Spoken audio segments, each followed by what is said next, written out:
Muito bem, então, novamente, muito bom dia a todos vocês, em mais uma revisão de véspera, certo? Amanhã é um dia importante, o mais importante para vocês não é necessariamente a ciência, né? Quem estudou, estudou, quem não estudou, infelizmente, agora não dá tempo, né, de revisar uma série de pontos, então, na medida do possível, tentem manter o seu emocional estável, né? Façam o máximo para que vocês estejam em paz com vocês mesmos. Né, paz interior, para que você consiga, na hora da prova, resgatar todas as informações para que você consiga responder. Um dos pontos que eu sempre relembrei em minhas primeiras aulas é a questão da administração do tempo da prova. Então, muitas vezes, não é a ciência que determina a sua aprovação, mas sim a maneira como você se porta diante da prova, a sua capacidade de administração de tempo e o seu emocional. Então, primeira coisa, recebeu a prova? Pega a prova. Vocês peguem as provas anteriores, para quem já fez, e vejam quantas páginas tem a prova. Certo? Isso daí é esquema de prova. Então, se, por exemplo, para concurso, se a prova tiver 30 páginas ou mais, eu sei que eu tenho que correr. Desde o início eu sei que eu tenho que correr. Eu pego a prova, conto a quantidade de páginas e vejo se tem aqueles espaços em branco depois das questões, né? Se tiver 30 ou mais, ou seja, desde o começo, eu sei que a velocidade que eu tenho que imprimir ao longo de toda a prova é maior, né? Se tiver um pouco menos, você sabe que dá para levar, né, dentro do razoável. Então, tomem cuidado com isso, tem muito esquema de prova que não envolve necessariamente a ciência, ok? Então, eu espero que todos estejam bem, espero que todos amanhã atinjam esse equilíbrio e vamos, então, ao direito tributário. Revisando, então, a matéria, basicamente, é claro que vai ser rápido, né? Espécies tributárias. O conceito de tributo, eu não vou dizer, artigo 3º, espécies tributárias nós temos 5. Impostos, taxas, contribuições de melhoria, empréstimos compulsórios e as contribuições especiais, ok? Muito bem. O que é importante nós lembrarmos dos impostos? Artigo 16 do CTN é o conceito de imposto. Muito bem. Qualquer imposto, qualquer que seja ele é praticado única e exclusivamente pelo particular. O poder público não faz absolutamente nada. Outra coisa, a receita arrecadada com o imposto não tem um único fim específico. Ou seja, existe a pluralidade na destinação do dinheiro arrecadado por meio de impostos, ok? Muito bem, imposto não é tão importante assim em termos de conceito. É importante em termos de impostos em espécie, que daqui a pouco eu vou dizer alguma coisinha ou outra. Taxa normalmente pode cair, por quê? Porque ela tem duas espécies. Nós temos as taxas de serviço e também as taxas que decorrem do exercício regular do poder de polícia. Certo? Muito bem. Quando a taxa não é de polícia, é a taxa de serviço, ela tem mais requisitos. E normalmente quando cai a taxa de serviço. Muito bem. Por quê? Porque taxa de serviço ela tem como pressuposto a utilização efetiva ou potencial de serviço público específico e divisível prestado ao contribuinte ou posto à sua disposição. Então, lembrem-se que nessa taxa de serviço você tem a utilização efetiva ou potencial de serviço público específico e divisível prestado ao contribuinte ou posto à sua disposição. O fato gerador da taxa de serviço é praticado pela administração pública e nunca pelo particular. Então, é inconstitucional a adoção ou a instituição por meio de lei de taxa para implantar serviço público.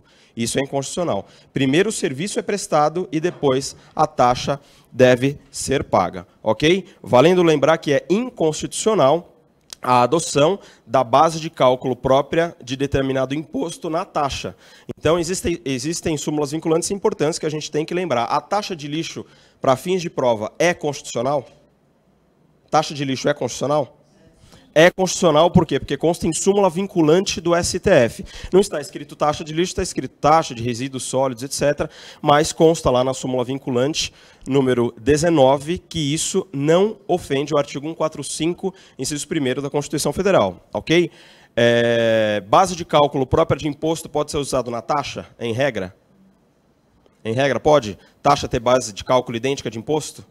Não. Mas é possível que haja identidade entre um elemento da base de cálculo e outro? Sim, não pode haver, portanto, a integral identidade entre uma base e outra. Se houver a integral identidade, haverá a inconstitucionalidade.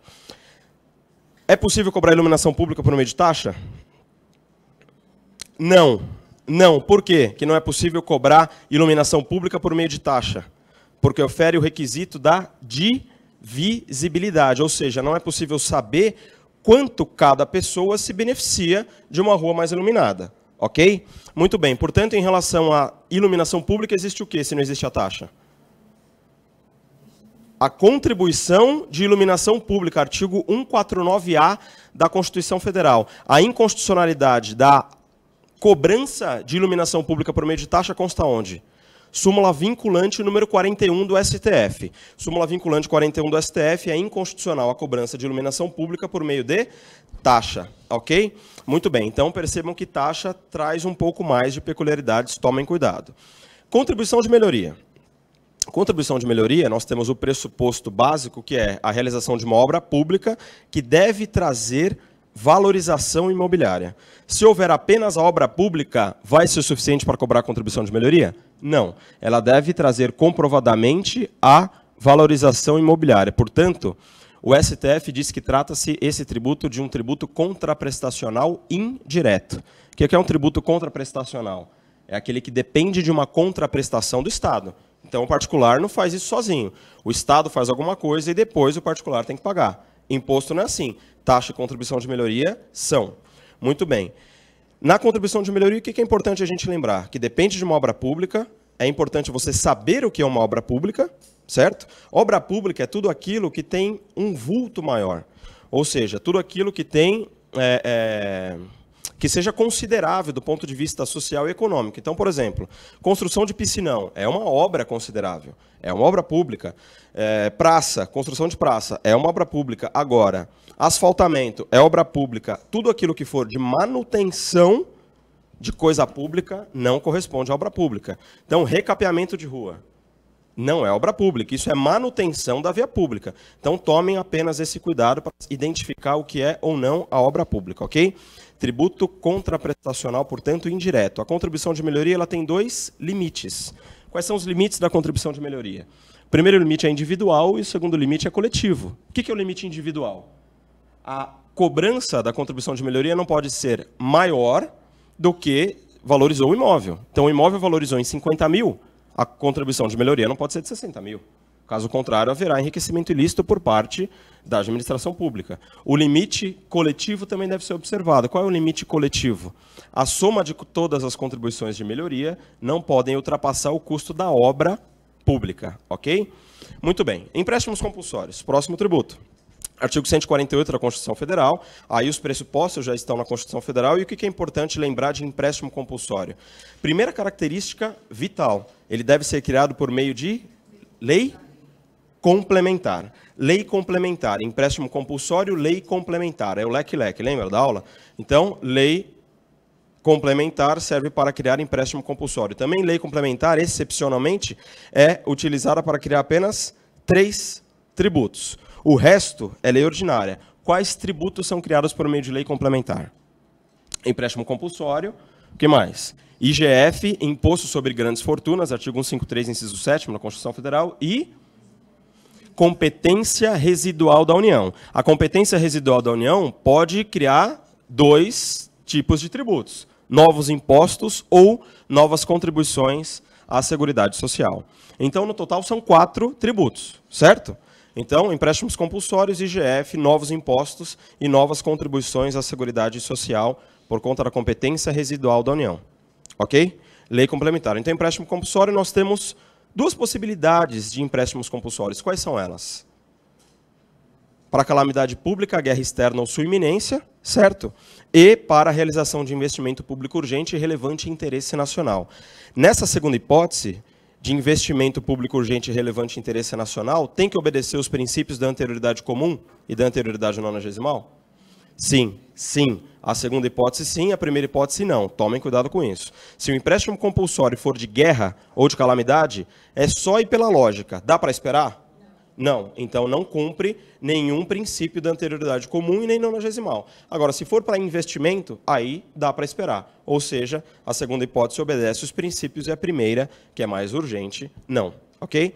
Contribuições especiais, que são a última espécie, né, de tributo, elas estão previstas, as 3 principais espécies no artigo 149 da Constituição Federal.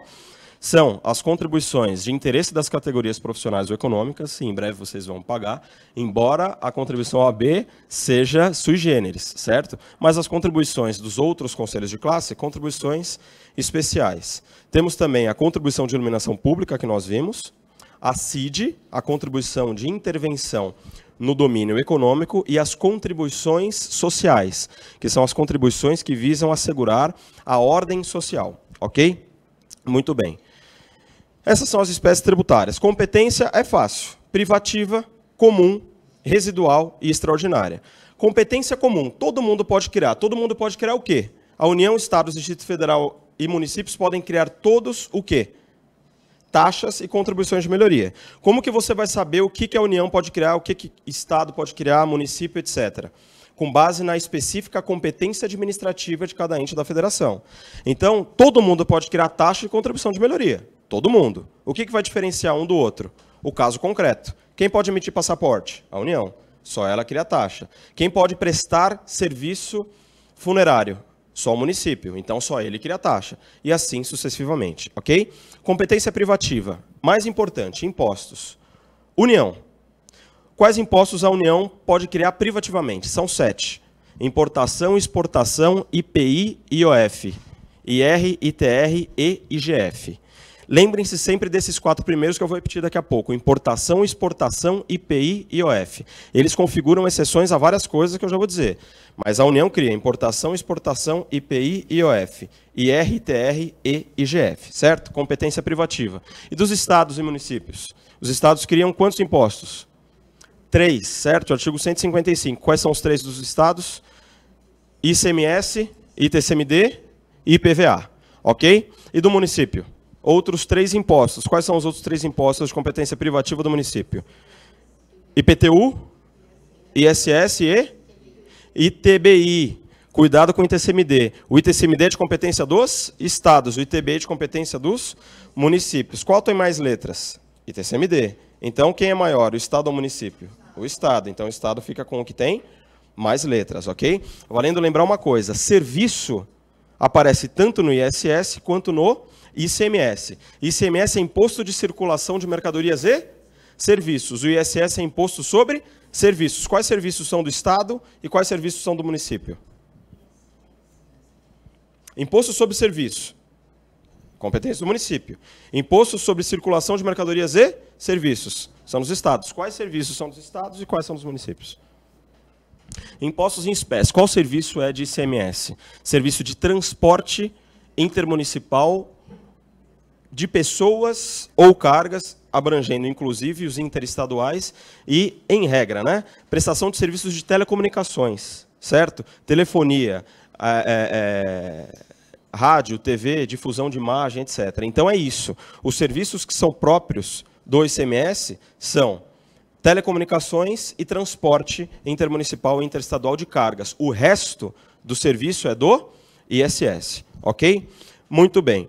Competência extraordinária. Somente a União pode criar os impostos. Na realidade, a competência extraordinária da União é para criar o imposto extraordinário de guerra. Se houver esse imposto extraordinário de guerra, ele não terá o nome de imposto extraordinário de guerra. Ele terá a roupagem de qualquer imposto que já existe, federal de guerra. Ok? Competência residual da União. Artigo 154, inciso 1º da Constituição Federal. Quais são os requisitos da competência residual? São 3 requisitos. O primeiro deles, que vocês já sabem, lei complementar. Segundo, tributo não cumulativo, certo? É aquele que não incide em cascata, como eu já expliquei em várias aulas, certo? Terceiro, não pode ter base de cálculo nem fato gerador próprio dos impostos que já existem. Se a competência é residual, ela não pode ter uma base de cálculo ou fato gerador próprio do que já existe. Caso contrário, ela não será residual. Ok? Então, isso aí em termos de competência. Imunidade. Vamos lá. Principais imunidades. Imunidade recíproca. Entre os entes da federação não se cobra o quê? Impostos. Então, a União não cobra imposto de renda dos estados, os estados não cobram IPVA dos municípios, os municípios não cobram IPTU da União. Então, entre eles não se cobram impostos. É possível cobrar outro tributo? A União pode cobrar a contribuição do PIS/PASEP do município? Pode ou não? PIS, PASEP, sim, eu tenho outra contribuição que não pode? Não. É o seguinte, só imposto abrange a imunidade. O resto vai pagar? Vai. O município pode cobrar taxa de lixo do Estado? Pode. É taxa, não é imposto. Então lembre-se que imunidade começa com IM. IM lembra impostos, certo? Então impostos estão abrangidos pela imunidade. Taxas e contribuição de melhoria e o resto das contribuições especiais não estão, certo? Entes da federação, portanto, não podem se cobrar impostos. Muito bem. Outra peculiaridade. Essa imunidade se estende à administração pública indireta? Se estende ou não? Administração direta. Quem faz parte da administração direta? Autarquias, fundações, empresas públicas e sociedades de economia mista. Elas têm direito a essa imunidade?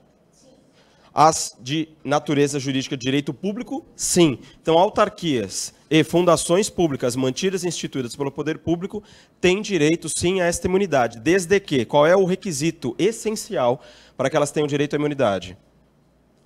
Desde que a atividade esteja relacionada ao desenvolvimento de suas atividades essenciais. Então, o veículo da autarquia, utilizado para as suas finalidades essenciais, tem imunidade contra a IPVA? Tem. No entanto, qual é a regra? Mesmo pessoa imune está sujeita à fiscalização. Se o veículo da entidade for surpreendido em um eventual desvio de finalidade, a entidade pode, eventualmente, pagar IPVA? O Estado pode cobrar? Sim. Então, lembrem-se, autarquias e fundações públicas mantidas e instituídas pelo poder público têm direito à imunidade de impostos, por extensão da imunidade recíproca, desde que, ou apenas no que diz respeito ao desenvolvimento de suas atividades essenciais. Por que sociedade de economia mista e empresa pública não tem esse direito? Porque elas concorrem com o setor privado. Mas tem exceção na jurisprudência? Tem. Quando as empresas públicas ou sociedades de economia mista forem prestadoras de serviço público exclusivos do Estado, podem ter direito à imunidade, porque com elas ninguém concorre. Então, Correio, empresa pública federal, tem imunidade? Pelo STF, sim. Porque, embora seja empresa pública de natureza jurídica de direito privado, ela é uma prestadora de serviço público exclusivo do Estado. Portanto, ninguém concorre com ela. E nessa onda vem várias, CPTM, Infraero, etc. Ok? Lembre-se, portanto, que se cair, de acordo com a jurisprudência do STF, empresa pública e sociedade de economia mista, prestadora de serviço público exclusivo do Estado, pode ter imunidade? Sim. Pode ter imunidade. Imunidade diz respeito apenas a impostos? Em regra, sim, mas pode dizer respeito também a outros tributos. Tem as imunidades específicas, ok? Valendo lembrar, imunidade de livros, jornais periódicos e o papel destinado à sua impressão. Vamos lá. O que é importante a gente lembrar desta imunidade? Apenas o papel está abrangido pela imunidade. Tinta está abrangida pela imunidade? Não. O barbante que segura as folhas está abrangido? Não. O plástico está abrangido? Não. O couro? Não.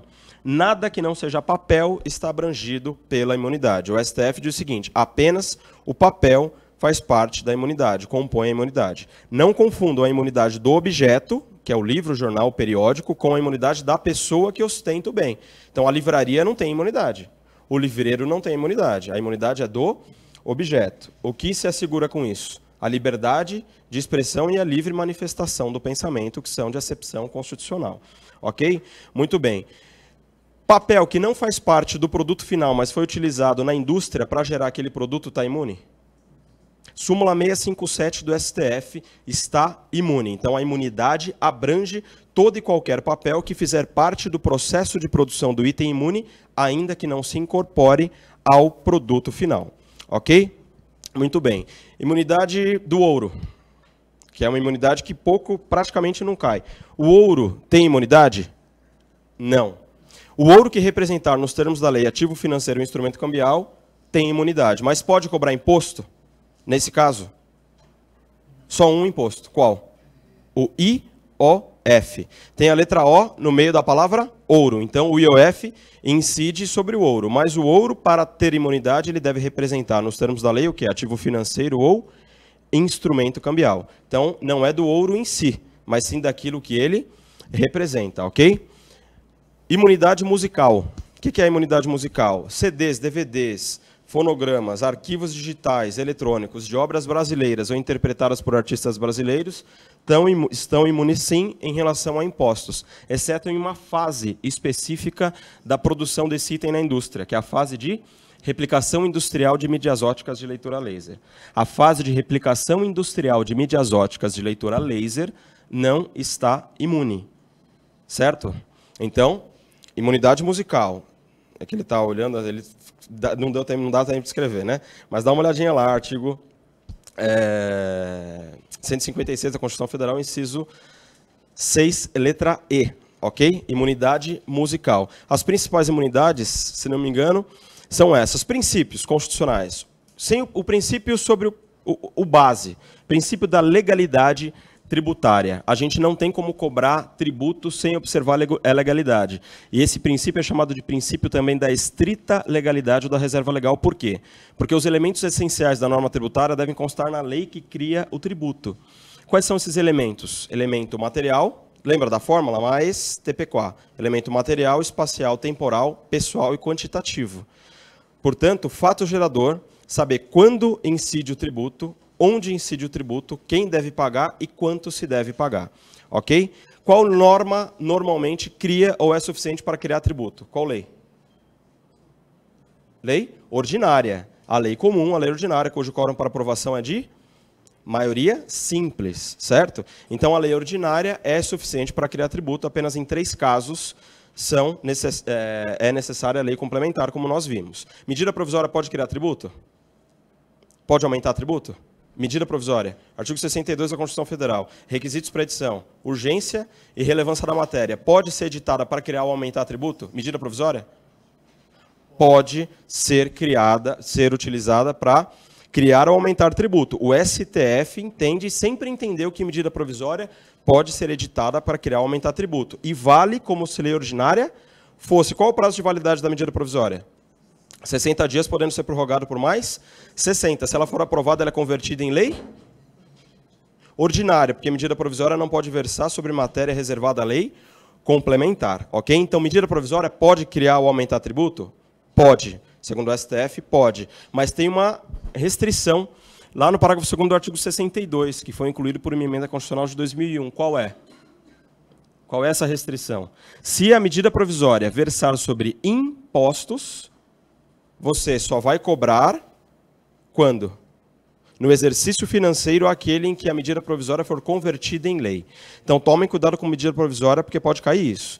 Caiu, medida provisória criou ou aumentou o tributo, vocês vão ter que pegar e verificar qual é o tributo. Se for imposto, vai cair nessa regra. Qual é a regra tratando-se de imposto? Medida provisória editada em novembro de 2013, convertida em fevereiro de 2014, ela só pode ser cobrada em janeiro de 2015, certo? Muito bem. Arthur, como que está aí, então? Você me falou isso? É isso aí mesmo? Só põe na tela aí para eu dar uma olhada. Hã? Não tem problema. É que o tempo dele lá é diferente, às vezes, do nosso tempo aqui. Certo? Olha, princípios constitucionais, os mais importantes: legalidade, anterioridade comum e anterioridade nonagesimal. Lembrem-se que a principal dica: anterioridade comum e nonagesimal. O que excepciona a anterioridade comum? Que a gente vai fazer esse quadrinho para chegar no quadro de exceções depois. Importação, exportação, IPI e IOF. Importação, exportação, IPI e IOF. Excepcionam a legalidade? Sim. Importação, exportação, IPI e IOF podem ser editados para aumentar por meio de decreto? Pode. Precisa de lei? Não. Importação, exportação, IPI e IOF. Esses 4 também precisam observar a anterioridade comum? Não. Importação, exportação, IPI, IOF e EG. Empréstimos compulsórios e as contribuições à Seguridade Social. Não precisam observar a anterioridade comum. O que não precisa observar aos 90 dias? 2 substituições, lembram? Importação, exportação, IR, IOF e EG. Empréstimos compulsórios e aumento pela base de cálculo do IPTU ou do IPVA. Em termos de princípios, isso é o mais importante. Ok? Quanto às obrigações tributárias, os pontos principais, como a maioria de vocês foram meus alunos: prescrição e decadência. Prescrição e decadência do crédito tributário são aspectos importantes. Aspectos importantes também. Deem uma olhada no artigo 151 do CTN, que é relativamente simples. As hipóteses de suspensão da exigibilidade do crédito tributário. Moderecopa. Lembra-se da fórmula? Moderecopa. Moratória, depósito do montante integral, reclamações ou recursos administrativos, concessão de liminar ou de tutela antecipada em mandado de segurança ou em ação de conhecimento diversa e também parcelamento. São as hipóteses de suspensão da exigibilidade do crédito tributário. Em regra, se vocês não souberem prazo, lembrem-se, prazo no direito tributário, em regra, é de 5 anos. Só tem um prazo que é de 2 anos, que caiu na última prova, que é a última dica que eu vou dar. Restituição de tributo. Direito à repetição do indébito. Pedir o dinheiro de volta. Qual é o prazo que o contribuinte tem para pedir o dinheiro de volta em caso de pagamento indevido ou efetuado a maior que o devido?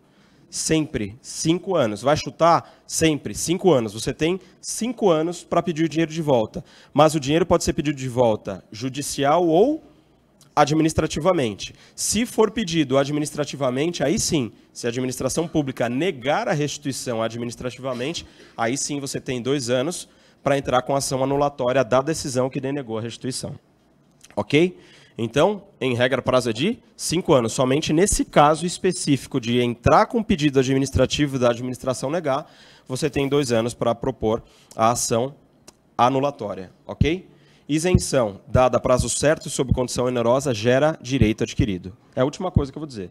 Isenção, dada a prazo certo e sob condição onerosa, gera direito adquirido. Isenção por 10 anos, desde que a empresa gaste, sei lá, no mínimo R$500 mil por ano em tal atividade. Enquanto gastar, terá direito a essa isenção, ainda que a lei seja modificada ou revogada. Ok? Muito bem. Pessoal, eu desejo a todos vocês uma excelente prova. Espero que todos fiquem calmos, certo? Nesse pequeno intervalo de tempo não dá para a gente revisar tudo. Valendo lembrar, direito intertemporal. Estou lembrando, né? Direito intertemporal que eles gostam de pegar. Multa favorável, retroage. Tributo, não. Multa favorável, retroage. Tributo, não. Quando ocorreu o fato chorador, o tributo era de 1.000 e a multa era de 500. Depois, a lei altera o tributo que era de 1.000 para 700 e a multa que era de 500 para 300. A multa mais favorável vai retroagir. O tributo, não. Ok? Espero que todos vocês consigam ficar calmos para fazer uma excelente prova, certo? Mantenham o equilíbrio. Eu agradeço pela atenção de todos durante todos os cursos, né? Eu vejo aqui alunos de mais de uma turma, né? Eu dei aula tanto no semanal quanto no sábado. Fiquem tranquilos. Se forem para uma revisão rápida no tributário para pegar o CTN, lembrem-se da dica do artigo 97 para frente, do 96 para trás, tomem muito cuidado, ok? E espero vê-los aí em breve em outros lugares, em fóruns, etc., como advogados, certo? Ou estudiosos aí em outros concursos, em outros cursos para concursos. Desejo a todos vocês uma excelente prova e até mais. Tchau, tchau.